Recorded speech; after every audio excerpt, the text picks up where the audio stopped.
Now, how were you able, with the poor equipment and the lack of money thereof, how were you able to attract the girls to come to it? Bayfax opened up the door from Bayside, New York. That was number one. She made the 52 Olympic team. Then we started a program, what I call our, was something like a clinic, but I called it my summer program. That was in the summer, and we was running under the AAU, the Amateur Athletic Union. You got to realize then the NC2A wasn't even looking at women as far as sports, and especially track and field. They wasn't even, I mean, they had a little, I think, women's basketball at the time. Now you got to realize this was in the 50s. See, Title IX didn't take place until 1980. See, Title IX didn't even kick into 1980. When I talk at banquets, I talk about I was with Title I, and I don't even know what Title I is. And you talk about, and they talk about Title IX. I never got a chance to utilize Title IX. We did all of our things way before Title IX. I would go and recruit down at Fort Valley, and you got to realize when I recruited, they didn't have no integration thing. They had at Fort Valley, they had the black, what the black high schools had track and field at Fort Valley, and the white high schools had softball at another place. So I'd go to Fort Valley down there to see the top girls in Georgia, would go to Birmingham to see the top girls in Alabama. At Tennessee State here, we would have the top girls in the state of Tennessee. Now this was just black girls, white girls. Because see, the white girls didn't run track. White girls played softball. They didn't want to run track. They didn't want to run track. So and then it was segregation in football. It was segregation in basketball.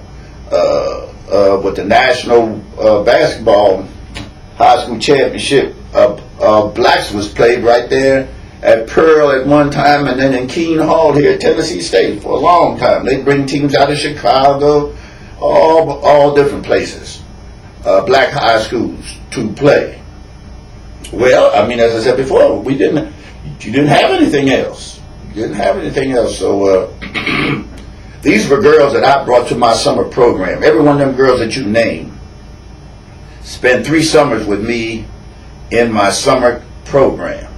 I got them when they was in the 10th grade. I brought them back in the 11th grade, and we having them in the 12th grade. They would run in my junior division. The college girls would be the senior division. The high school girls would be the junior division. Now, when we won our first national championship in 1955, Wilma Rudolph and all them girls that you named there was on the junior team. Was on, as they called it at that time, the girls team and the women's team. But one was the juniors, one was the seniors. And they were all on that junior team. The junior team won down there too. The junior team was just as tough as the senior team. And they came right along from 10th grade. They would go back to school, run track in their high school, play basketball, move up to the 11th grade, come here in the summer, go through our summer program. Our program lasted about 1 month, just about 1 month. Then they would go to the nationals along with us in the nationals. They would compete in the junior division, and the college girls would compete in the senior division. We had the junior team and the senior team. Now, my junior team was made up of high school girls. This was in the summer. This was girls we would bring in 10th grade, 11th grade, 12th grade. They would pay their way in here. We would take care of their room and board. And we trained 3 times a day. We trained 5 in the morning, 9:30 in the morning, 2 o'clock in the afternoon. 3 times a day out in that sun, 90 and 95 degrees. The sun was so hot down there on that track that they had to put tape on their knees and tape on the fingers to get down on your mark. That's how hot it was out here sometime in the month of July. And this was in July. So those are the kind of things that they had to go through. They had to go through, but they worked hard. And when you talk about hard work, they put through some hard work. You talk about Wilma Rudolph winning 3 gold medals. Wilma Rudolph worked for those 3 gold medals. There's no doubt about it. It was blood, sweat, and tears. Was no doubt about that. But it paid off in the end.